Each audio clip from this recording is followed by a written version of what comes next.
வணக்கம். ஊடக காலத்தினுடைய இன்னொரு தண்டோரா நிகழ்ச்சிக்கு உங்களை வரவேற்பதில் பெரும் மகிழ்ச்சி.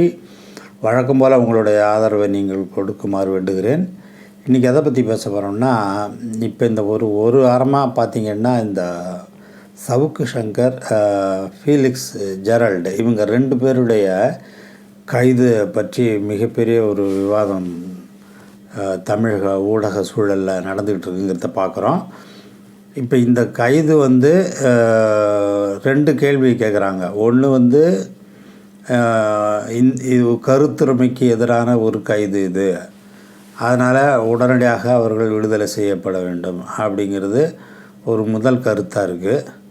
2வது கருத்து என்ன விவாதத்துக்கு உட்பட்டிருக்குன்னா, கருத்துரிமை என்பது இவர்கள் கருத்துரிமை தான் பேசுனாங்களா, இல்லை கருத்துரிமையை விட்டுட்டு இவங்க கிரிமினல் டெஃபமேஷன், அதாவது கிரிமினல் அவதூறு, அது சம்மந்தமான டிஸ்கஷனுக்காக தான் இவங்க கைது பண்ணப்பட்டிருக்காங்களா அப்படிங்கிற 2 விவாதம் தமிழக ஊடக சூழலில் போயிட்டுருக்கு அப்படிங்கிறத பார்க்குறோம். இப்போ இதில் இவங்க சவுக்கு சங்கரும் ஃபீலிக்ஸ் ஜெரல்டும் உண்மையிலே கருத்துரிமை காவலர்களா? அவங்க இதுவரையிலையும் பேசுனது ரெட்பிக்ஸ் அப்படிங்கிற சேனல் மூலமாக இவங்க விவாதம் பண்ண நிறைய விஷயங்கள் கருத்துரிமை சார்ந்ததா அப்படிங்கிற மிகப்பெரிய கேள்வி இருக்குது. அப்படி அவங்க கருத்துரிமை சார்ந்து தான் பேசுனாங்க, அரசாங்கத்தினுடைய பல்வேறு திட்டங்களை, கொள்கைகளை, இல்லை நடவடிக்கைகளை கருத்துரிமையினுடைய அடிப்படையில் தான் விமர்சனம் பண்ணாங்க, ஆகவே அவங்கள கைது பண்ணியிருக்கக்கூடாது அப்படிங்கிற ஒரு ஆர்கியூமெண்ட்டு போய்கிட்டுருக்கு அப்படிங்கிறத பார்க்குறோம். இப்போ இந்த ஆர்கியூமெண்ட்டு சரிதானா அப்படிங்கிறத நம்ம பார்க்கணும். இப்போ இவங்க கைது பண்ணப்பட்டது அரசாங்கத்தை கிரிட்டிசைஸ் பண்ணதுக்காக கிடையவே கிடையாது. ஏன்னா அரசாங்கத்தை கிரிட்டிசைஸ் பண்ணதோட விட்டுருந்தாங்கன்னா, அதாவது ஒரு தகுந்த காரணத்தோட, எவிடன்ஸோட, ஆதாரங்களோட கண்டிப்பாக அரசாங்கத்தினுடைய திட்டங்களையோ, கொள்கைகளையோ, நடைமுறைகளையோ, இல்லை அரசாங்கத்தினுடைய செயல்பாடுகளையோ இவங்க விமர்சனம் பண்ணியிருந்தாங்கன்னா, இதை நம்ம கேள்வி கேட்க வேண்டிய அவசியம் கிடையாது. ஆனால் நீங்கள் தொடர்ந்து பாருங்கள், அவங்க இந்த 2-3 வருஷம் அந்த ஆட்சிக்கு வந்ததுலேருந்து பாருங்கள், இந்த சவுக்கு சங்கரும் ஃபீலிக்ஸ் ஜெரல்டும் பேசுனது முழுவதுமாக அது ஒரு இன்டர்வியூ மாதிரியே இருக்காது. அது ஒரு முன்னாடியே ரிஹர்சல் பண்ணப்பட்ட ஒரு உரையாடல் மாதிரி இருக்கும். யதார்த்தமான உரையாடல் கூட கிடையாது. ஏற்கனவே ரிஹர்சல் பண்ணிக்கிட்டு, நான் இந்த மாதிரி கேட்குறேன், நீங்கள் அதுக்கு எஸ் சொல்லுங்கள், இல்லை நோ சொல்லுங்கள், இல்லை அதுக்கு ஆமோதிக்கிற மாதிரி பேசுங்க, என்னுடைய கருத்தை வலியுறுத்துகிற மாதிரி நீங்களும் ஒரு கருத்தை சொல்லுங்கள், இந்த மாதிரி பேசி வச்சுக்கிட்டு ரிஹர்சல் பண்ணிக்கிட்டு தனி மனித தாக்குதலில் தான் ஈடுபட்டிருக்காங்க அப்படிங்கிறத நம்ம பார்க்குறோம். இவங்க பேசுனது எதுவுமே இப்போ இவங்க கைது பண்ணப்பட்டிருக்கிறது அரசாங்கத்தை கிரிட்டிசைஸ் பண்ணதுக்காக கிடையவே கிடையாது.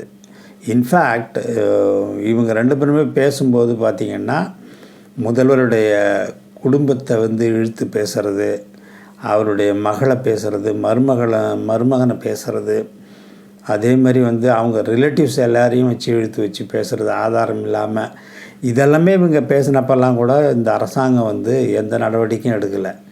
இதே நீங்கள் இந்த சினாரியோ நீங்கள் ஜெயலலிதா பீரியட்லேயோ, இல்லை வேறு மோடியோ பற்றியோ நீங்கள் இப்படி பேசிட்டு சுதந்திரமாக நடமாடிட முடியுமா அவங்களால? ஒரு பேச்சுக்கு சொல்கிறேன், பேசக்கூடாதுன்னு சொல்லலை. இவங்க ஜெயலலிதாவை பற்றியும் பேசலாம், மோடியை பற்றியும் பேசலாம். ஆனால் அவங்களுக்கு எதிராக பேசிட்டு இவங்களால் இந்த நாங்கள் கருத்துரிமை தான் பேசணும்னு சொல்ல முடியுமா? இப்போ இவங்க ஆர்கியூ பண்ணுறாங்க இல்லையா, நாங்கள் எக்காரணத்தை கொண்டும் நாங்கள் கருத்துரிமை தான் பேசணும் அப்படின்னு இவங்க பண்ணுற ஆர்கியூமெண்ட்டை அவங்கள்ட்டெல்லாம் வச்சுருக்க முடியாது. என்னென்ன எவ்வளோ பேருக்கு சும்மா ஒரு பாட்டு பாடினதுக்காக கோவனுக்கு என்ன நடந்தது, முகிலனுக்கு என்ன நடந்தது அப்படிங்கிறதால நமக்கு நல்லாவே தெரியும். அப்படி இருக்கிற போது இவங்க தொடர்ந்து தனி மனித தாக்குதல் அல்லது கிரிமினல் டெஃபமேஷன் தான், அந்த மெட்டீரியல் தான் இவங்க பேசிக்கிட்டு இருந்தாங்க அப்படிங்கிறத பார்க்குறோம்.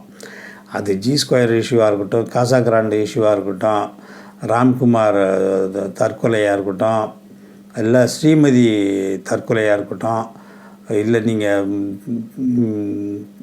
தூத்துக்குடி துப்பாக்கி சூடாக இருக்கட்டும், எந்த இஷ்யூவாக இருக்கட்டும், ஈவன் சேலம் விவசாயிகளாக இருக்கட்டும், எல்லா விஷயத்துலையுமே இவங்க பேசுனது வந்து அதாவது ஆளும் வர்க்கத்துக்காக தான் பேசியிருக்காங்க.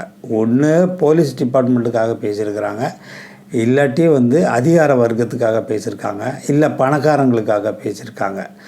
பாதிக்கப்பட்ட விக்டிம்ஸ் சைட்லேருந்து இவங்க வந்து அவங்களுக்கு ஆதரவாக பேசுனதே கிடையாது. இவங்களுடைய எல்லா காணொலியும் நீங்கள் பாருங்கள், நீங்கள் க்ளோஸாக அப்சர்வ் பண்ணுவீங்க.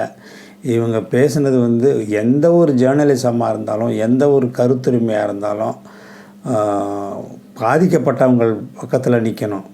இப்போ வந்து ஒரு புலிக்கும் ஒரு மானுக்கும் சண்டைன்னா நமக்கு வந்து மான் பக்கத்தில் தான் நிற்கணும். ஏன்னா அதுக்கு தான் நம்மளுடைய சப்போர்ட் தேவை, அதுக்கு தான் ஜேர்னலிசம் இருக்குது, நான்காவது தூணுன்னு நம்ம சொல்கிறோம். ஆனால் இவங்க பண்ணதெல்லாம் பச்சை அயோக்கியத்தனம்.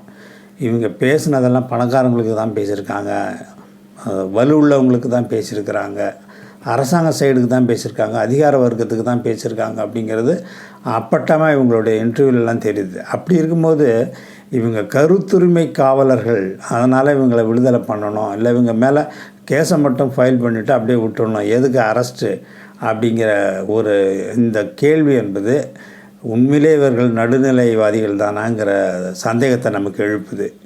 இவங்க நடுநிலைவாதிகள்னால் இவங்க என்ன பண்ணியிருக்கணும், அப்போவே வந்து இப்போ தூத்துக்குடி துப்பாக்கி சூடில் வந்து சும்மா அவங்க வந்து பாதுகாப்புக்காக சுட்டாங்க, ட்ரம்மு நோக்கி சுட்டாங்க, அந்த டைமில் இந்த 13 பேரும் வந்து குண்டில் மாட்டிக்கிட்டாங்கன்னு இவங்க சொன்னபோது இதே நடுநிலை இன்றைக்கி வந்து அவங்களுக்கு வக்காலத்து வாங்குகிற நடுநிலைவாதிகள் அன்னைக்கு கேட்டிருக்கணும், அப்படி இல்லைப்பா, அருணா ஜெகதீசன் கமிஷன் ரிப்போர்ட் வந்து அப்படி சொல்லலை, நல்லா ஃபோக்கஸ் பண்ணி டார்கெட் பண்ணி தான் சுட்டாங்கன்னு தான் சொல்லுது அப்படிங்கிற விஷயத்த அன்னைக்கு இவங்க வந்து பேசியிருந்தாங்கன்னா இன்றைக்கி இவங்க நடுநிலை பேசுகிறத நம்ம ஒத்துக்கலாம். அன்னைக்கு அவ்வளோ பெரிய ஒரு கள்ள மௌனத்தை கடைப்பிடிச்சிட்டு இன்றைக்கி நாங்கள் வந்து நியூட்ரல் ஜேர்னலிஸ்ட்டு, நாங்கள் கருத்துரிமைக்காக தான் நிற்கிறோம் அப்படின்னு சொல்லி இன்றைக்கி வந்து பார்த்திங்கன்னா ஒரு அறிக்கை ஒன்று வந்திருக்கு. ஒரு 5 பேர் அறிக்கை விட்டுருக்காங்க. அதாவது ஓய்வு பெற்ற உச்சநீதிமன்ற நீதிபதியினுடைய தலைமையில் ஒரு விசாரணை கமிஷன் அமைக்கணும், இவங்களெல்லாம் உடனே இவங்க 2 பேரையுமே உடனே ரிலீஸ் பண்ணுங்கிற மாதிரி ஒரு 5 அறிவுஜீவிகள் வந்து ஒரு அறிக்கை விட்டுருக்காங்கிறத பார்க்குறோம். அதனுடைய அடிப்படையில் தான் நம்ம இந்த காணொலியை போடுறோம். இதே இந்த அறிவுஜீவிகள் வந்து இவங்க வந்து ஒரு அவதூறு பரப்பிக்கிட்டு இருந்தப்போ என்ன பண்ணியிருந்தாங்க, அந்த டைமில் இவங்க எல்லாம் ஒன்று சேர்ந்து அறிக்கை விட வேண்டியது தானே. ஏன்ப்பா வந்து தொடர்ந்து வந்து உங்களுடைய காணொலிகளில் உங்களுடைய ஊடக பரிமாற்றத்தில் இப்படியே பேசிகிட்ருக்கீங்களே, அதாவது ஒன்று பாதிக்கப்பட்டவங்க சைடில் நிற்காமல் யார் பாதகம் பண்ணாங்களோ, யார் அராஜகம் பண்ணாங்களோ அவங்க சைடில் நின்று பேசிகிட்ருக்கீங்களே, இதான் உங்கள் கருத்துரிமையாப்பா, இது கொஞ்சம் நீங்கள் யோசிக்க மாட்டிங்களா, இதுதான் உங்கள் கருத்துரிமையான்னு அன்னைக்கு கேட்கல இல்லையா இவங்க. ஸோ இப்போ இன்றைக்கி மட்டும் எப்படி இவங்க நடுநிலைவாதிகள் சொல்லிவிட்டு அவங்களுக்காக பேசுகிறாங்க அப்படிங்கிறது தெரில. ஆனால் இவங்க வந்து இதில் வந்து மனித உரிமை மீறல் அந்த கார்டு எடுக்கிறாங்க இவங்க. அது வந்து யார் டிசர்விங்கோ அவங்களுக்கு எடுத்தால் நல்லாயிருக்கும். இந்த மாதிரி வந்து வேண்டுமென்றே தெரிந்தே ஒரு கிரிமினல் டெஃபமேஷன் சம்பந்தமான விஷயங்களை எடுத்து பேசி ஒரு தனி மனிதனுக்கு, அந்த பாதிக்கப்பட்ட தனி மனிதனுக்கு, மனிதர்களுக்கு மன உளைச்சலையும் நஷ்டத்தையும் இவர்கள் செயல் மூலம் தந்த இவர்களுக்கு கருத்துரிமை காவலர்கள் அப்படிங்கிற போர்வையில் இவங்கெல்லாம் வந்து நடுநிலை பேசுகிறதுங்க வந்து உண்மையிலே வந்து கேலிக்குரியதாக இருக்குது. இவங்க வந்து உண்மையிலே கருத்துரிமை காவலர்கள் அப்படின்னு சொல்லியிருந்தால் இவங்களுடைய ஒரு தடவை இவங்க பேட்டி ஒளிபரப்பும் போதும் இவங்க எப்படி வந்து கருத்துரிமைக்கு எதிராக அவதூறுகளுக்கு ஆதரவாக பேசுனாங்க அப்படிங்கிறத வந்து அன்றைக்கே கிரிட்டிசைஸ் பண்ணியிருந்துருக்கணுங்கிறது தான் நம்மளுடைய வேண்டுகோளாக இருக்குது. மற்றபடி ஒரு சட்டத்தில் ப்ரொவிஷன் வந்து கைது பண்ணலாம் அப்படின்னு இருக்கும்போது கைது பண்ணுறதுல என்ன தவறு இருக்குது? ஸோ சட்டத்தை மீறியாக கைது பண்ணியிருக்காங்க. கன்சர்ன்டு பார்ட்டிஸ்டேருந்து வந்து கம்ப்ளைண்ட் பதிவு பண்ணப்பட்டிருக்கு, எஃப்ஐஆர் இருக்குது. எஃப்ஐஆருடைய அடிப்படையில் வந்து சட்டத்தின் பிரகாரம் தானே கைது பண்ணி சட்டத்துக்கு முன்னாடி தான் நிறுத்துகிறாங்க. அவங்கள என்ன வந்து சட்டத்துக்கு புறம்பாக கைது பண்ணிங்க மறைச்சா வச்சுருக்கிறாங்க. கொண்டு போகிறாங்க, நீதிபதி முன்னாடி கொண்டு போகிறாங்க, எல்லாமே அது பிரகாரம் தான் நடக்குது. ஆனால் இப்போ இவங்க இதை வேறு மாதிரியான ஒரு ஸ்டாண்டு எடுப்பாங்க. என்ன ஸ்டாண்டு எடுப்பாங்கன்னா, என்ன இருந்தாலும் அவங்க ஜேர்னலிஸ்ட்டு தானே, அரசாங்கத்தை அவங்க கிரிட்டிசைஸ் பண்ணிட்டு தானே இருந்தாங்க. அது தாங்க முடியாமல் அரசாங்கம் வந்து கிரிமினல் டெஃபமேஷனுங்கிற பேரில்